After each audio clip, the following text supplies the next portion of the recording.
Hello friends, स्वागत है आपका हमारे चैनल द नॉलेज ओशन में। दोस्तों, साल 2020 से 2021 तक कुछ विषय ऐसे रहे हैं जो चर्चा का मुख्य विषय रहे हैं, जैसे कोरोना वायरस और इजराइल और फिलिस्तीनी विवाद।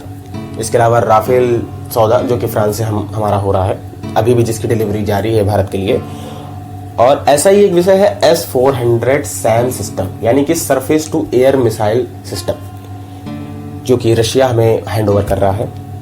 दोस्तों, रशिया की तरफ से अभी ये सूचना आई है कि साल 2021 के अंत तक भारत को S-400 की डिलीवरी मिलना शुरू हो जाएगी। अमेरिका के काफी विवाद के बाद, अमेरिका के काफी हस्तक्षेप के बाद भी भारतीय राजनीति से ये चीज साफ कर दी गई है कि किसी भी दबाव को न सहन करते हुए भारत S-400 की जो डिलीवरी है वो रशिया से लेगा। रूस से S-400 मिसाइल डिफेंस सिस्टम नहीं लेने के लिए दबाव डाल रहे अमेरिका को भारत ने करारा झटका दिया है। रूस के विदेश मंत्री सर्गेई लावरोव ने मंगलवार को कहा कि S-400 सिस्टम इस साल के आखिर तक भारत पहुंच जाएंगे, यानी कि साल के एंड तक भारत को डिलीवरी मिलना शुरू हो जाएगी।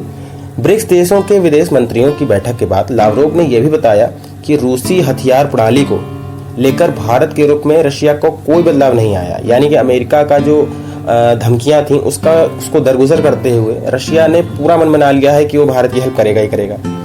लावरोव ने यह भी कहा कि भारतीय अधिकारियों ने इसकी पुष्टि की, यानी कि हमारे जनरल्स जो हैं उन्होंने इसकी जो है पुष्टि कर दी है।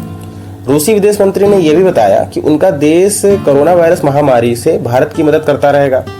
भारत को स्पुतनिक वैक्सीन जो है वो हमेशा आती रहेगी। इससे पहले रूसी अधिकारियों ने कहा था कि यह डील पहले से तय समय के अनुसार अपने निर्धारित ट्रैक पर चल रही है।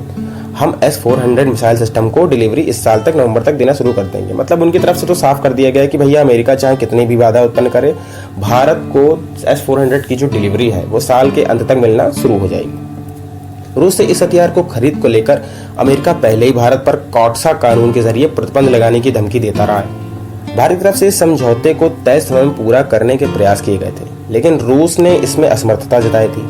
बता दें कि चाइना के साथ लद्दाख में जारी तनाव के दौरान भारत ने रूस से ये कहा था कि इस डील को जल्द से जल्द पूरा कर दीजिए। मतलब भारत के ने जब ही जो लद्दाख का जो तनाव हो रहा था, तो भारत को डर था कि कहीं चाइना जो है वो हवाई कार्रवाई ना कर दे। तो उसके लिए हमारे पास एक बहुत ही मुख्य हथियार होना चाहिए, जैसा कि इजराइल का जो अभी विवाद चल रहा है उसमें देखा ही होगा। वहाँ का जो बहुत ही लोहा सिस्टम था, डिफेंस सिस्टम था, जो कि जिसका नाम था आयरन डोम, उसने लगभग 80% से 90% रॉकेटों को बिल्कुल फेल कर दिया था इजराइल तक पहुंचने के लिए। तो S-400 है, ये तो इसका बाप माना जा रहा है। तो भारत ने रशिया से ये चीज़ कही थी कि आप समय से पहले हमें इसकी डिलीवरी देना शुरू कर दें, लेकिन रशिया ने इसमें असमर्थता जता दी थी क्योंकि प्रोडक्शन की इतनी जल्दी हो नहीं पा रहा था।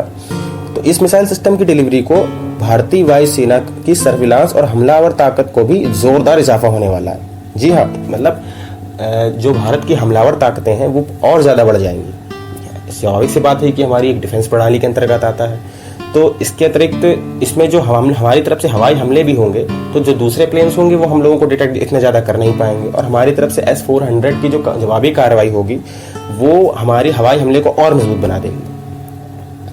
रूसी अधिकारियों ने कॉट्सा के तहत भारत पर प्रतिबंध लगाने की संभावना को भी खारिज कर दिया है, यानी कि जो कॉट्सा के तहत भारत के ऊपर प्रतिबंध लगा रहा था अमेरिका, जिसके तहत उसको राजनीतिक सौदे या फिर और माल की आपूर्ति करने पर रोक लग जाती, उसको भी रशिया ने दरगुजर किनारे कर दिया है भारत के साथ मिलकर। उन्होंने ये भी कहा है कि डील राष्ट्रीय सुरक्षा को ध्यान में रखकर किया जाएगा। जो बाइडेन सरकार में रक्षा मंत्री बने लॉयड ऑस्टिन ने भी अपने पहले भारत के दौरे में ये सब चीजें हमारे सामने रखी थी। उन्होंने ये भी कहा था कि दोस्तों को रूस से हथियारों की खरीद से बचना चाहिए, यानी कि अमेरिका ने ये साफ किया था। अमेरिका चाहता है कि भारत हमेशा उसके लिए काम करे, यानी कि उस जैसे इजराइल है अमेरिका का बिल्कुल ही सगा दोस्त बन के बैठा हुआ है, तो वैसे ही वो अमेरिका ये भी चाहता है कि जो भारत है वो निष्पक्ष हमारा दोस्त रहे, यानी कि जो उसका चिर प्रतिद्वंदी है, यानी कि रूस का राइवल है, तो उसके अगेंस्ट जाके अमेरिका की हर बात माने। तो भारत ने इन सबको किनारे करते हुए S-400 जो है वो उस पर साइन की थी।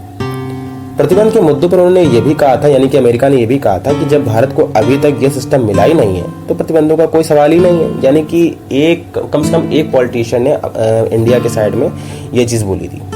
भारत पर प्रतिबंध लगाने के मुद्दों पर अमेरिकी सांसद दो तरफा हो गए थे। रिपब्लिकन पार्टी के नेता टोड यंग ने कहा था कि अगर Bharat countering America advertise through sanction act यानी कि कॉट्सा के तहत प्रतिबंध लगाता है तो यह रूस के लिए भू रणनीतिक जीत होगी। यानी कि एक तरफ की जो पार्टी बोल रही थी उनका ये कहना था कि ये भू रणनीतिक जीत हो जाएगी, यानी कि जो भारत है वो पूरे तरह से समर्थन में उतर जाएगा रशिया के, जो कि ऑब्वियसली एक बहुत ही बड़ी नाकामयाबी होगी अमेरिका के लिए। और सीनेट पार्टी है अमेरिका की, उसकी समिति के डेमोक्रेटिक अध्यक्ष बॉब मेंडेज ने कहा कि यदि भारत रूसी मिसाइल प्रणाली खरीदने की दिशा में आगे बढ़ता है तो उसे कॉट्सा की धारा 231 के तहत प्रतिबंध लगाने की चेतावनी दी जानी चाहिए।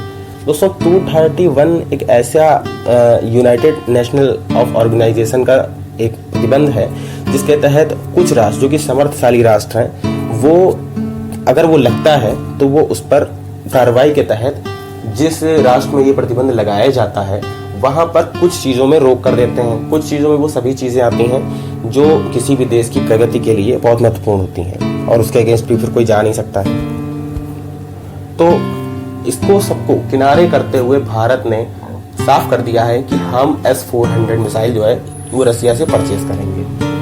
और अमेरिका की सख्ती बर्दाश्त करते हुए भी भारतीय प्रधानमंत्री नरेंद्र मोदी ने ये साफ कर दिया है कि S-400 सिस्टम जो है भारत के 3 पक्षों में सेट भी किया जाएगा और इसके अलावा उसे जल्दी से जल्दी रसिया से परचेज करके भारतीय सेना में शामिल भी किया जाएगा।